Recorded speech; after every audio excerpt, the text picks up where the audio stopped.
Welcome to Up Level, Real Health, Real Talk with Dr. Jenna Blasi. I'm Dr. Jenna. I spent years crafting ways to help women thrive, and I want to help you do the same. On this podcast, we dive deep into health at every level, focusing on the mind, the body, and the spirit. This is where real conversations meet transformational wellness. We'll be talking about all the things that truly matter, from nutrition and fitness to lifestyle, mindset, and personal development. Plus, the real deal on managing stress and navigating menopause. So if you're ready to elevate your health journey with authentic, transformative insights, you're in the right place. Let's get started.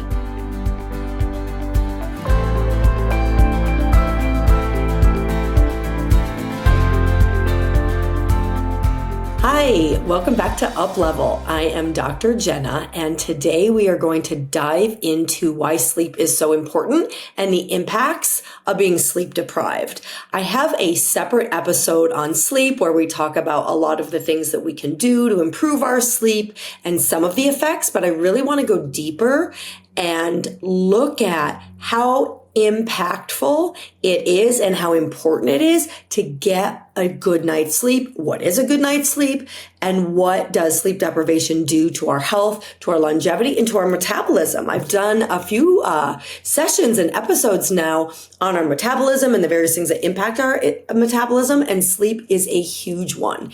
And so if you're struggling with cravings, brain fog, weight gain, feeling not your best self, it could be sleep. You've maybe been doing exercise, doing the diets, but you're not releasing the weight, can't get rid of the belly fat. We talk about belly fat in the context of menopause and perimenopause, but sleep deprivation is a huge culprit with that as well.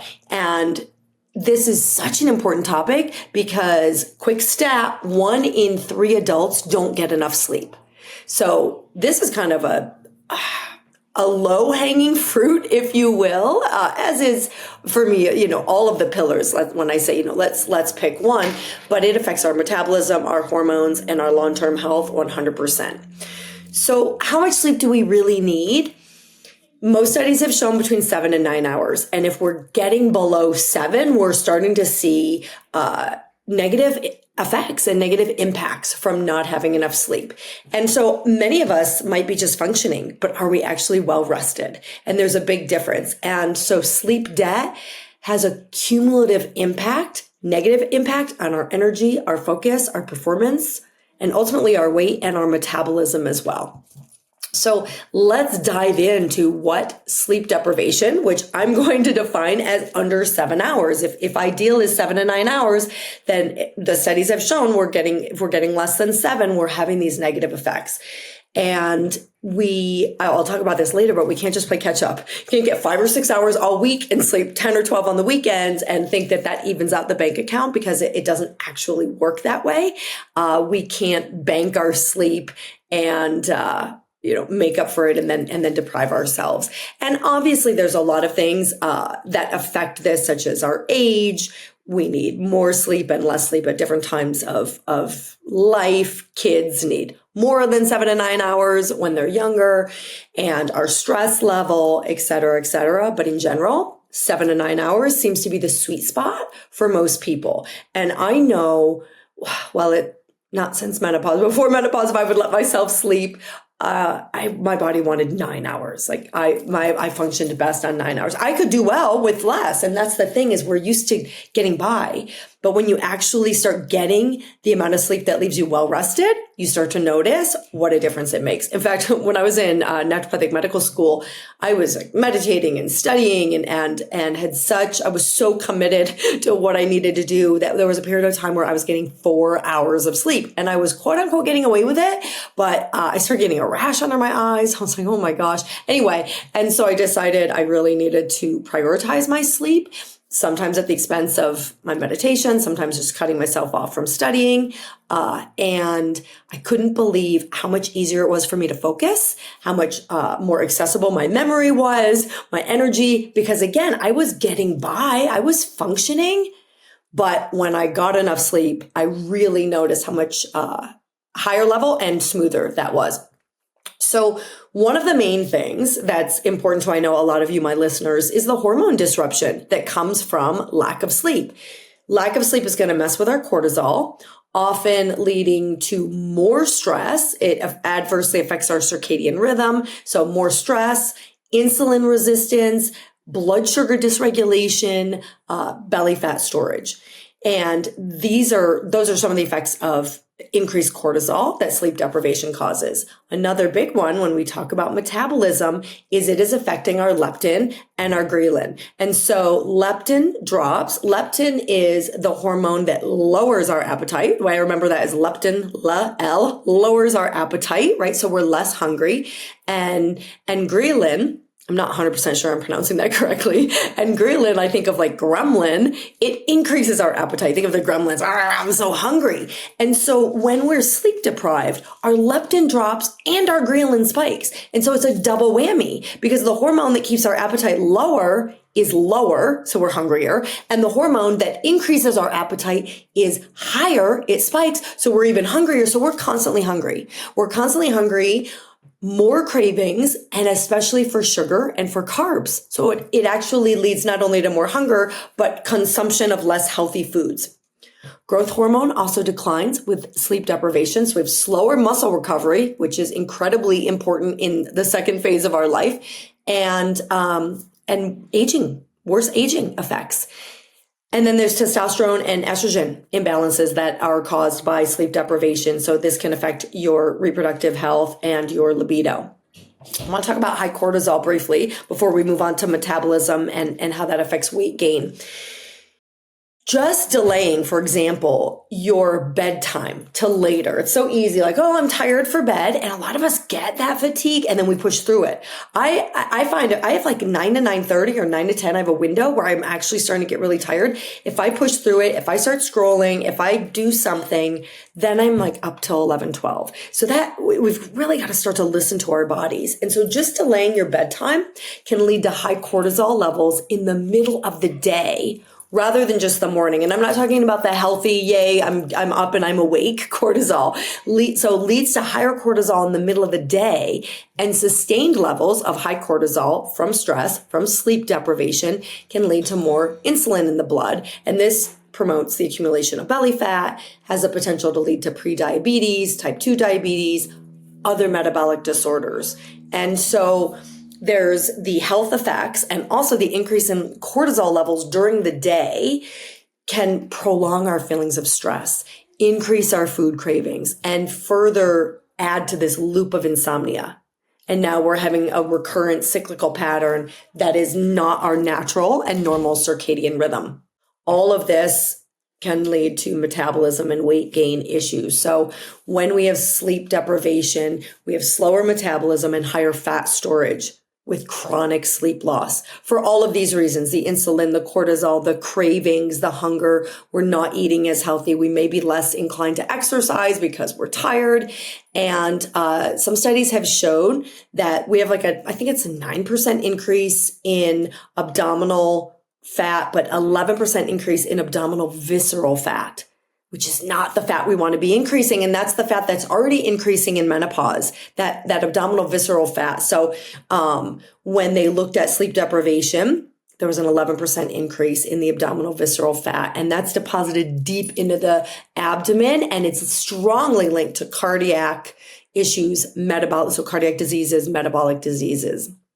And again, this is happening in the menopause time of life. So when menopause is disrupting sleep, for example, or if you were already chronically sleep deprived, it can become a perfect storm. And so where you could get away with it maybe when you were younger, now the belly fat, the metabolism slow down, the insulin resistance, etc., which is again already happening naturally when we're perimenopausal and menopausal.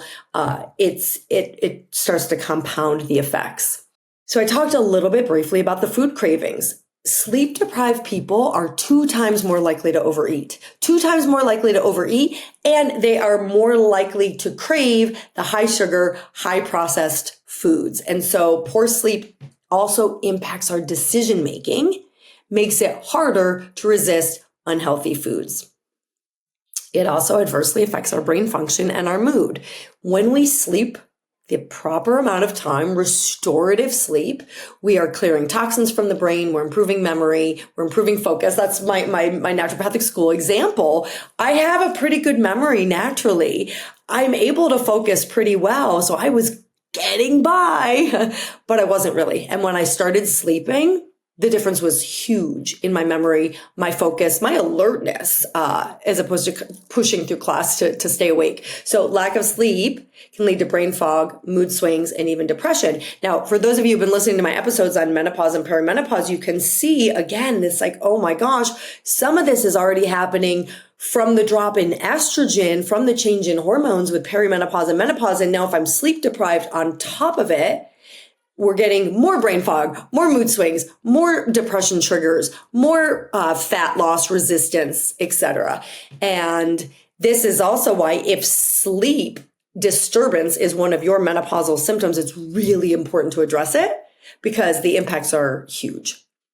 So that's one thing, right? We might have sleep disturbances from menopause, from perimenopause, and there are natural ways to address this, ways that I've discussed, but I will also say that hormone therapy, it used to be called hormone replacement therapy, I'm going to call it hormone therapy, can be an excellent tool for helping with sleep.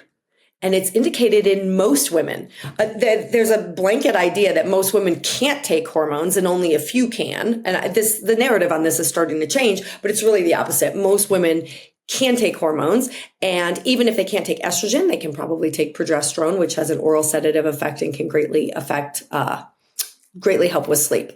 So hormones can be disrupting your sleep. Caffeine can be disrupting your sleep.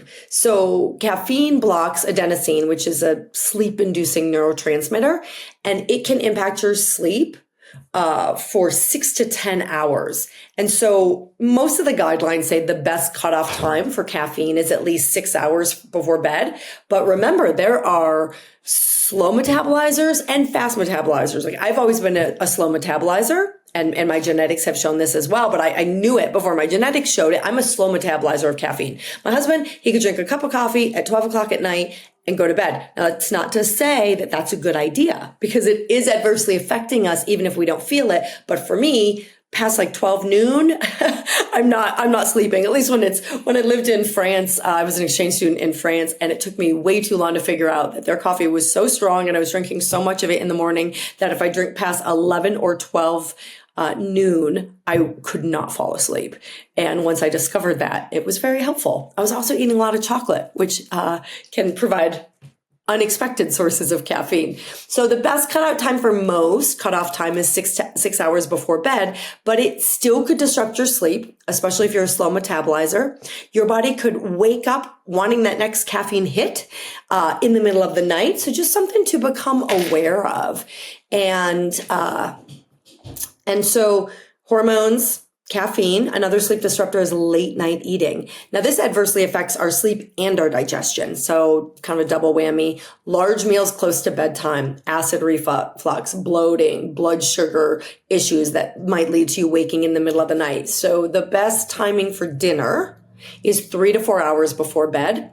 And it really ideally should be the lightest meal. Now I will admit, I like a bigger dinner. I know that health-wise, breakfast and lunch are the better times for the bigger meal, but dinner is when I sit down with my family. Dinner is the time that I'm sort of coming down from my day, and I like a bigger dinner, but it's not the best choice for your sleep. So just be aware of lighter dinner before bed and ideally 3 to 4 hours before you want to be asleep. Most of us know this next one by now, blue light and screen exposure. It actually suppresses our own melatonin, which delays our sleep onset. And so solution, blue light blockers, dim light at night, avoid screens 30, 60, 90 minutes before bed. I say 30 because people are so addicted to their screens, but ideally 60 or 90 minutes before bed, we start shutting down. And I go into more details on that in the sleep solutions episode, if you will. Alcohol and sleep quality, especially in perimenopause, it's not a good combination. So alcohol disrupts REM sleep. It causes restless sleep cycles, and as much or as little as 1 to 2 glasses of even something like wine, but really any alcohol can disrupt your sleep. Now, some people may feel it helps them fall asleep. It will not help you stay asleep and does not help you get the REM sleep that you need. So the best practice, so if we really look at the studies and how alcohol has been labeled a carcinogen and that there are absolutely no health benefits and it has a linear adverse effect on our health, I'm going to say the best practice is no alcohol. But I understand that's not for everybody, whether it's culturally or just your own preference. So stop if you're going to drink, stop alcohol 3 to 4 hours before bed. The last time I had alcohol was 1998, and I don't miss it. I don't miss it at all, and it's really great for the liver and sleep. I feel like it's made my menopause experience smoother. But again, I'm only here to provide information. You get to make your own choices. And so if you're going to drink alcohol, try to stop alcohol intake 3 to 4 hours before bed. I would also say if you can load up on your fluid intake and drink plenty of water during the day and stop fluid intake 3 to 4 hours before bed, that's also ideal because you don't want to have to wake up to go to the bathroom. I'm a huge liquid drinker, water drinker, tea drinker, and I try to not drink before bed. And for some people, maybe it's not an issue. And if you can fall right back asleep after getting up to go to the bathroom, but ideally maybe stop all liquids 3 to 4 hours before bed. Temperature and sleep environment can disrupt sleep. And so if it's too warm, the ideal temperature has been found to be around 67 degrees, but anywhere from 60 to 67 for optimal sleep for most people. And then, of course, you can use blackout curtains, white noise machines, cooling pillows, whatever. I find myself flipping my pillow during the night to get the cooler side. And then, of course, stress and overthinking. I'm not going to go into detail about this because I've talked a lot about this in past sessions, but high nighttime cortisol leads to racing thoughts, leads to insomnia. So we want to start to wind down. Getting away from screens helps us wind down. Don't work or do banking or business things right up until bed. Journal, deep breathe, consider magnesium supplements, etc., to just calm the body down. Taking a warm shower, bath, sauna, those types of things can help with sleep as well. And also another sleep disruptor that's tied in with stress and overthinking are the erratic sleep schedules. I mentioned that earlier. So thinking we could just catch up on the weekend and having really erratic schedules, or if you're a shift worker, this is really disruptive to the circadian rhythm. And I'm going to talk a little bit more here on the importance of the circadian rhythm just for overall health and longevity. And then just looking at, so not just the bedroom environment, but your sleep hygiene habits. So turning screens off, working too late at night, et cetera. What are your sleep hygiene habits? The circadian rhythm is really important for longevity in general. And so let's talk about just some of the other sleep benefits I've touched on and kind of woven them into this episode, but I want to make sure to point them out. You're improving your immune system when you're getting enough sleep, which is going to help fight infections, lower inflammation. Can't tell you the number of people that come to our practice who just feel inflamed.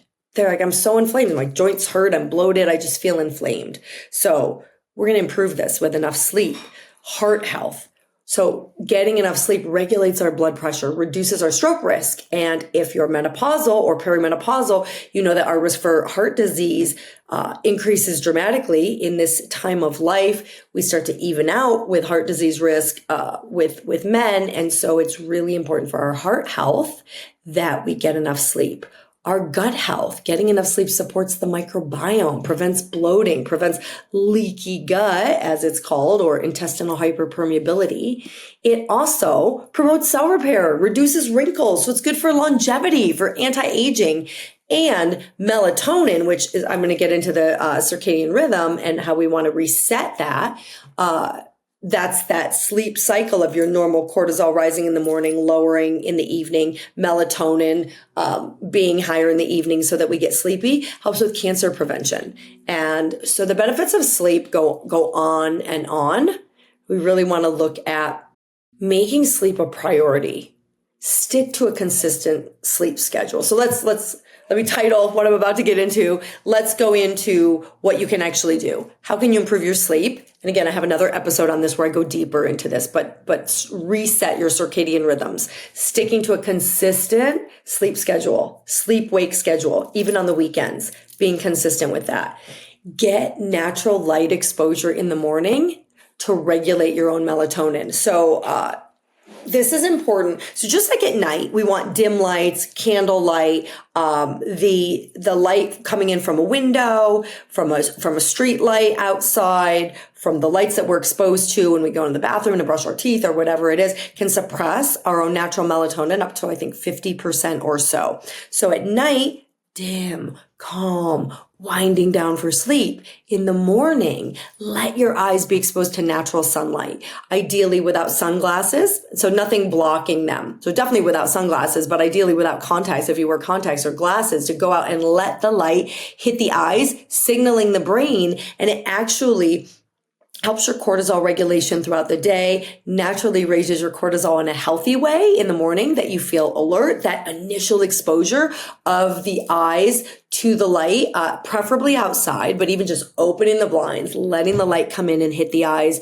signaling the brain, helps the circadian rhythm, helps signal the brain to produce melatonin something like 12 to 14 hours later, so that we naturally start feeling sleepy later. So it's helping that whole sleep-wake cycle. So that natural light exposure in the morning actually helps regulate our melatonin. Optimize your sleep environment: cool, dark, quiet. Again, wind down routine. So the opposite, natural light in the morning, wind down routine, no screens, dim lights, relaxing activities. And then just be mindful of caffeine, alcohol, the timing of your food, the timing of your drinks, the timing of the things that are stressful. Like I said, don't do banking right before bed. And even if it's not stressful, it's crunching numbers. But for a lot of people, that would be stress inducing. So, so that's what I wanted to cover today. And so what I encourage you all to do is prioritize your sleep for a week and track how you feel. And I invite you to share your wins with us on social media, message us. What are your biggest sleep struggles? What are the tips that have impacted you the most, that helped you the most? And tag us or DM us and let us know how your sleep's going and what you discovered when you started to track your sleep. And thank you so much for joining. And if you love this episode, found it helpful, found it impactful, please share it with friends, share it with family, leave us a review, leave us a rating, and look forward to next time. We've got some really great conversations coming up, so look forward to sharing those with you. Thanks so much for joining. Bye. Thank you for joining me on this episode of Up Level, Real Health, Real Talk. I hope today's conversation inspired you to take the next step in your health journey, one that nourishes not just your body, but your mind and spirit as well. Don't forget to subscribe so you never miss an episode. And if you found value in today's episode, please leave a review. Until next time, keep learning, keep growing, and keep thriving. And remember, true wellness is a journey, and you are on the right path.